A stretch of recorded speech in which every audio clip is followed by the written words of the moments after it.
नमस्कार, news India देख रहे हैं आप। मैं हूं आपके साथ पूजा अग्रवाल। बुलेटिन में आप सभी का स्वागत है। शुरुआत बुलेटिन की खबरों के साथ करेंगे।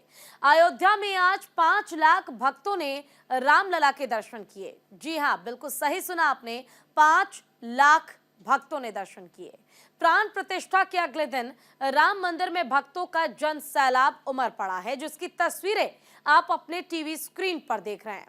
भक्तों की भारी भीड़ के चलते कुछ देर के लिए लोगों को बाहर ही रोक दिया गया था। हालांकि कुछ ही देर बाद फिर से दर्शन के लिए लोगों को राम मंदिर में एंट्री दी जाने लगी। जानकारी के लिए बता दें कि प्राण प्रतिष्ठा के बाद से ही पूरे देश में खुशी की लहर है और ये तस्वीरें काफी हैं ये बताने के लिए कि लोग कितने ज्यादा उत्साहित हैं रामलला के दर्शन और पूजन को लेकर।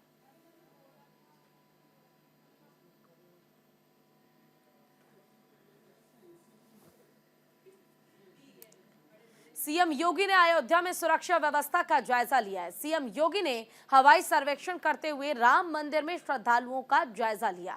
रामलला की प्राण प्रतिष्ठा के बाद अयोध्या में श्रद्धालुओं का सैलाब उमड़ पड़ा है। पुलिस प्रशासन पूरी तरह से अयोध्या में मुस्तैद है। वहीं प्रभु राम के दर्शन के दौरान किसी तरह की कोई परेशानी न हो, इसका पूरा ख्याल रखा जा रहा है। इसी बीच अयोध्या में राम जन्मभूमि के मुख्य पुजारी आचार्य सत्येंद्र दास ने कहा कि सभी भक्तों को रामलला के दर्शन कराए जाएंगे और उन्होंने भक्तों से धैर्य रखने की अपील भी की है।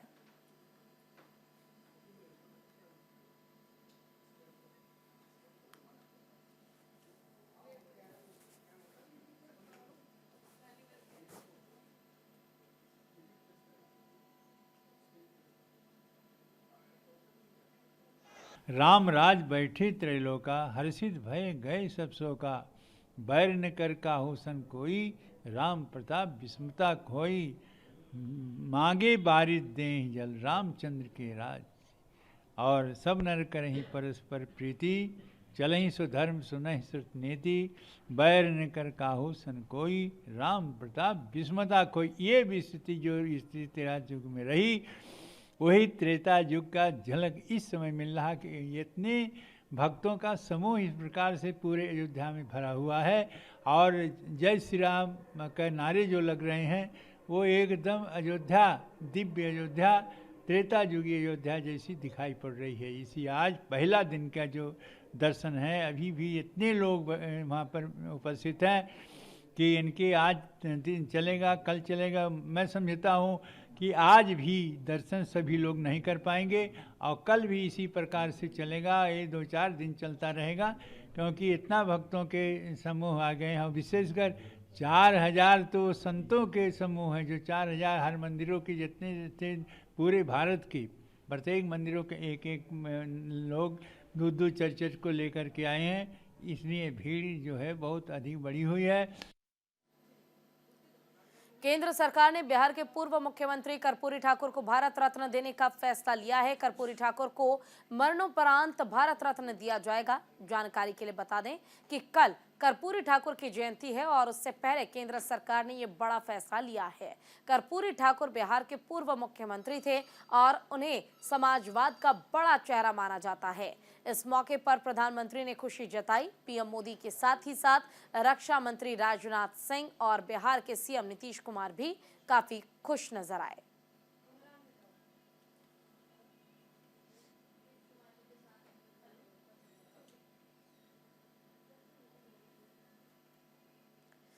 नेताजी सुभाष चंद्र बोस की जन्म जयंती के मौके पर पीएम मोदी ने लोगों को बधाई दी है। पीएम ने देशवासियों को पराक्रम दिवस की बधाई दी है। पीएम ने कहा कि कल ही पूरा विश्व भारत की सांस्कृतिक चेतना के एक ऐतिहासिक पड़ाव का साक्षी बना है। भव्य राम मंदिर में प्राण प्रतिष्ठा की ऊर्जा को पूरे विश्व ने अनुभव किया है। साथियों, आज यहां नेताजी के जीवन को दर्शाने वाली प्रदर्शनी लगी है। कलाकारों ने एक ही कैनवस पर नेताजी के जीवन को चित्रित भी किया है। मैं इस प्रयास से जुड़े सभी कलाकारों की सराहना करता हूं। कुछ देर पहले मेरी राष्ट्रीय बाल पुरस्कार से पुरस्कृत युवा साथियों से भी बातचीत हुई है। इतनी कम उम्र में उनका हौसला, उनका हुनर अचंभित करने वाला है। भारत की युवा शक्ति से जितनी बार मिलने का अवसर मुझे मिलता है, विकसित भारत का मेरा विश्वास उतना ही मजबूत होता है। देश की ऐसी समर्थ अमृत पीढ़ी के लिए नेताजी सुभाष चंद्र बोस बड़ा रोल मॉडल है। साथियों, आज पराक्रम दिवस पर लाल किले से भारत पर्व का भी आरंभ हो रहा है। अगले 9 दिनों में भारत पर्व में गणतंत्र दिवस की झांकियां, सांस्कृतिक कार्यक्रमों के द्वारा देश की विविधता का प्रदर्शन किया जाएगा। भारत पर्व में सुभाष चंद्र बोस के आदर्शों का प्रतिबिंब है। ये पर्व है वोकल फॉर लोकल को अपनाने का। ये पर्व है पर्यटन को बढ़ावा देने का। ये पर्व है विविधता के सम्मान का। ये पर्व है एक भारत श्रेष्ठ भारत को नई ऊंचाई देने का। मैं सभी से आह्वान करूंगा कि हम सब इस पर्व से जुड़कर देश की डायवर्सिटीज को सेलिब्रेट करें। मेरे परिवारजनों, मैं वो दिन कभी भूल नहीं सकता जब आजाद हिंद फौज के 75 वर्ष होने पर मुझे इसी लाल किले पर तिरंगा फहराने का सौभाग्य मिला था। पीएम मोदी ने राष्ट्रपति द्रौपदी मुर्मू को एक भावुक पत्र लिखा है। पीएम ने लिखा है कि हम सब राम के जीवन से प्रेरणा लेते हैं। पीएम ने आगे लिखा कि मन में अयोध्या को लेकर लौटा हूं। और ये पत्र हम आपको दिखा रहे हैं जो प्रधानमंत्री नरेंद्र मोदी की ओर से देश के राष्ट्रपति द्रौपदी मुर्मू को लिखा गया है, जिसमें उन्होंने कहा कि अयोध्या से मन में, दिल में प्रभु श्री राम को लेकर लौटा हूं।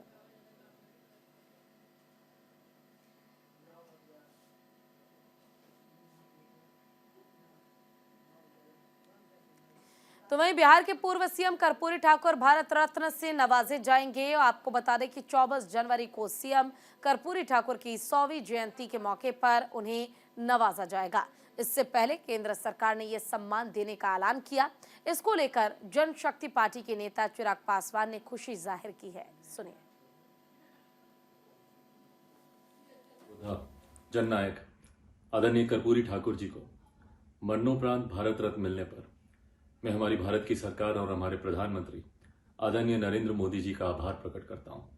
लंबे समय से न सिर्फ बिहार वासियों की बल्कि देशवासियों की ये मांग रही थी कि कर्पूरी ठाकुर जी को जन सेवा में उनके योगदान के लिए, जिस तरीके से उन्होंने पंक्ति पर, अंतिम पायदान पर खड़े व्यक्ति को मुख्य धारा के साथ जोड़ने के लिए आजीवन उन्होंने प्रयास किया, उनके इस प्रयासों को मद्देनजर रखते हुए भारत रत्न उनको जरूर मिलना चाहिए।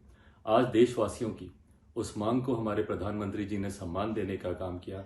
इसके लिए एक बार फिर से मैं हमारी केंद्र की सरकार और भारत के प्रधानमंत्री आदरणीय नरेंद्र मोदी जी को बहुत बहुत धन्यवाद। तो वहीं कर्पूरी ठाकुर को भारत रत्न से सम्मानित किए जाने पर बीजेपी नेता रविशंकर प्रसाद ने खुशी जताई है। उन्होंने कहा कि इस बहुप्रतीक्षित फैसले के लिए मैं सरकार का आभार व्यक्त करता हूं। सुनिए। मुझे तो जरा भी संदेह नहीं है उनकी क्षमता में। वो भारत की राजनीति में बहुत ऊंचाई पर जाते हैं, लेकिन दुर्भाग्य से उनका देहावसान लगभग 66-67 वर्ष की उम्र में ही हो गया, तो बहुत पीड़ादायक है। आदरणीय नरेंद्र मोदी जी ने जो ये बहुत बड़ा पुरस्कार ऐसे महान व्यक्ति को दिया है, सर्वोच्च सिविलियन अवार्ड, ये उस पावन आत्मा को एक प्रकार से उनकी सोच, उनके विचार, उनकी राजनीति, उनकी ईमानदारी और गरीबों के प्रति उनके समर्पण का सम्मान है।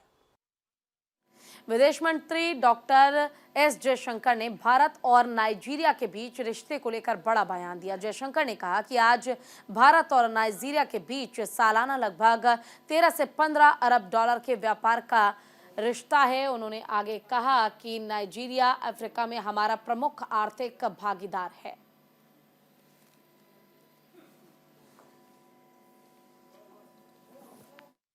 Different ways of describing this relationship, but to a business audience and to a policy audience, it is a relationship today of about $13 to $15 billion worth of trade annually, where India has committed somewhere between 27 to $30 billion of investment, where Nigeria is our premier economic partner in Africa.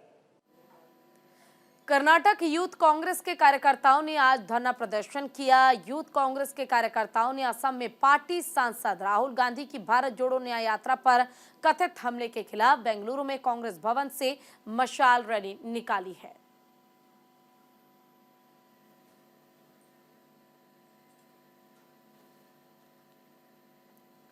BJP अध्यक्ष JP Nadda Ayodhya में राम मंदिर के उद्घाटन के लिए एक दिन बाद 23 जनवरी को गुजरात दौरे पर हैं, जहां उन्होंने गांधीनगर में लोकसभा सीट चुनाव कार्यालय का उद्घाटन किया।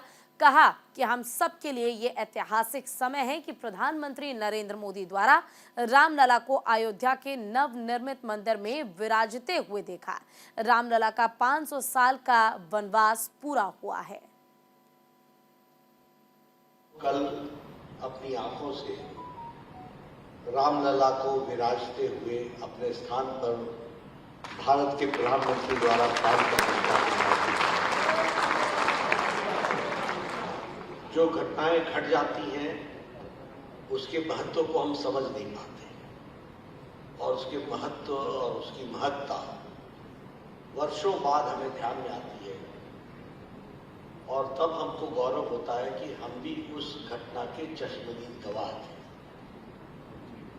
500 साल पहले हमने तो सुना था 14 वर्ष का वनवास, हमारे मर्यादा पुरुषोत्तम राम जी, भगवान राम जी का 14 वर्ष का वनवास, लेकिन हम लोगों ने अपने आंखों के सामने और कानों से सुना कि वनवास तो उनका 500 साल का नहीं हुआ। और वो कल प्रधानमंत्री मोदी जी के कर कमलों द्वारा प्राण प्रतिष्ठा होकर अपने मंदिर में विराजमान हुए, इसको हमने देखा।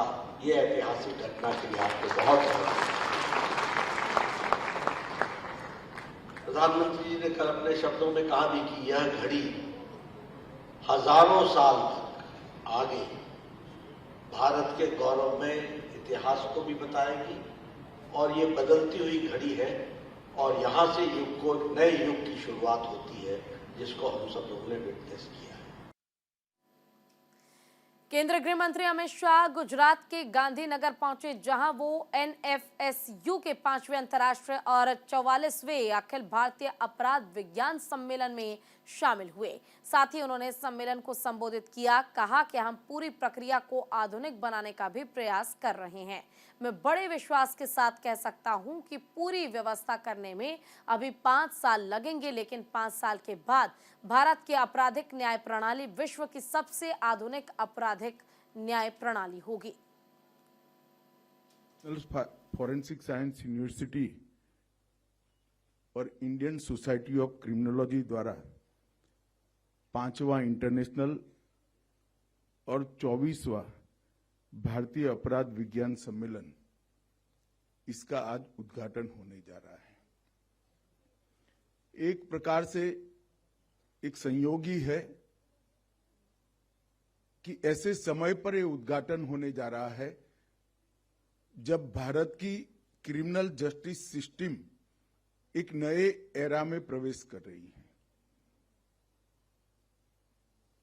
भारत 150 साल पुराने तीनों क्रिमिनल जस्टिस के मूल कानून आईपीसी, सीआरपीसी और एविडेंस लॉ को स्क्रैप कर नए कानूनों को इंट्रोड्यूस कर चुका है और संयोग की ही बात है कि तीनों कानून में जो प्रमुख मुद्दे हैं उसमें 2 मुद्दे इसी कॉन्फ्रेंस से जुड़े हुए हैं। एक तो समय पर न्याय मिले और दूसरा सजा करने के दर को बढ़ाकर अपराधों पर लगाम लगाना। ये दोनों मुद्दों को टेक्नोलॉजी के स्वीकृति से ये तीनों कानून आगे बढ़ाने का प्रयास कर रहे हैं। न केवल प्रयास कर रहे हैं, बढ़ाने के लिए कानूनी व्यवस्था कर चुके हैं। कूनू नेशनल पार्क से खुशखबरी सामने आई है, जहां मादा चीता ज्वाला ने 3 शावकों को जन्म दिया है। तीनों शावक पूरी तरह से स्वस्थ हैं। इससे पहले भी चीता ज्वाला ने 4 शावकों को जन्म दिया था, जिनमें से 3 शावकों की मौत हो गई थी। कूनू नेशनल पार्क से खुशखबरी, मादा चीता ने 3 शावकों को जन्म दिया।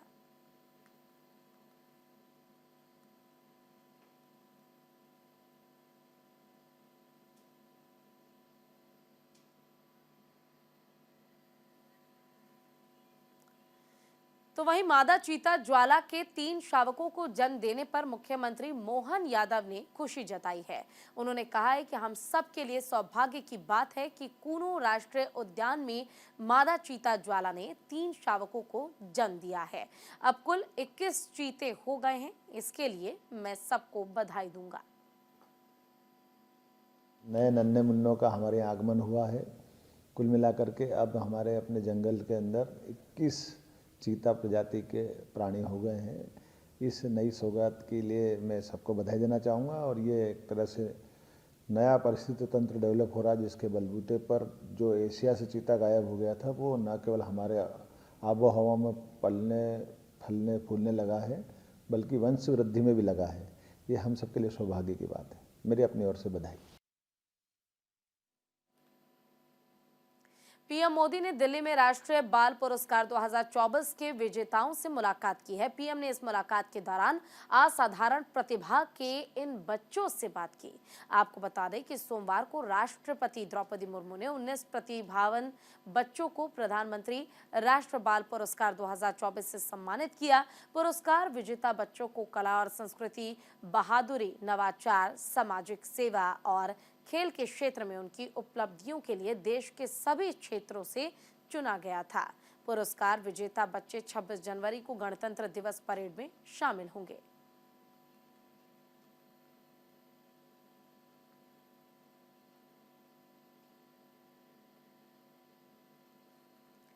पीएम मोदी ने पराक्रम दिवस यानी सुभाष चंद्र बोस की 128वीं जयंती के मौके पर दिल्ली के संसद भवन स्थित संविधान पहुंचे। सबसे पहले पीएम मोदी ने सुभाष चंद्र बोस को पुष्पांजलि अर्पित करने के साथ उन्हें नमन किया। इस मौके पर उन्होंने संविधान सदन में बच्चों से मुलाकात की। माना ये जा रहा है कि पीएम ने बच्चों से सुभाष चंद्र बोस के बारे में सवाल भी पूछे। स्कूली छात्र पीएम मोदी से बात करते वक्त बेहद उत्साहित दिख रहे थे और इस मौके पर लोकसभा स्पीकर ओम बिरला और कई दिग्गज नेता भी मौजूद रहे।